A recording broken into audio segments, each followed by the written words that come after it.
Well, let's talk now to Ashok Swain, Professor of Peace and Conflict Research at Uppsala University in Sweden. Thank you so much for joining us. Let me ask you, first of all, your reaction to the events that we've seen in Sri Lanka over the last few days. I think it has been, as anyone can see, the footage which coming from the Sri Lanka is dramatic, but not very surprising if you have been following Sri Lankan politics for some time.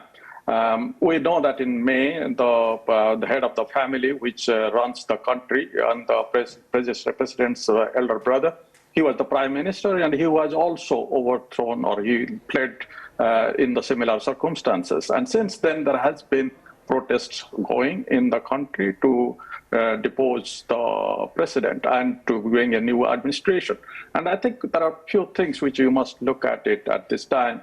There was a speculation that army might take over.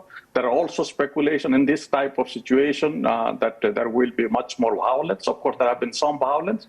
But what we see now, there is a country which have come together and demanding on the street and doing a popular protest to overthrow an unpopular regime when the country is really facing a huge economic crisis.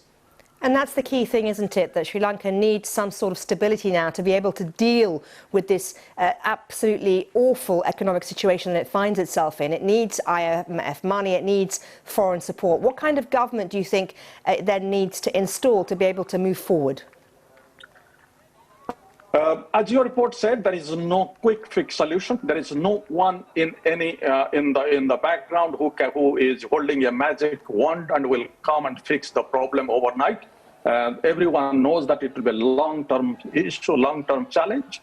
But I think the country, of course, understands to a large extent that it will be. But that's why there is a talk among the different sections of the political parties, because the political parties come from the very different ideological, religious, ethnic backgrounds. So I think there will be a number of compromises, but I think the way to look forward in this situation is to find a national level leadership which cut across party line.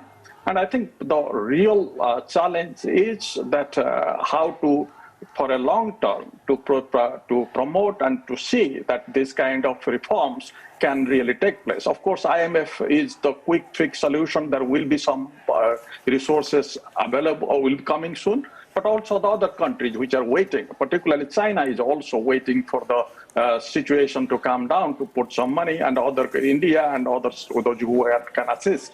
So I think this is somehow a long-term process which will start, but this is where as I see, there is no quick fix solution is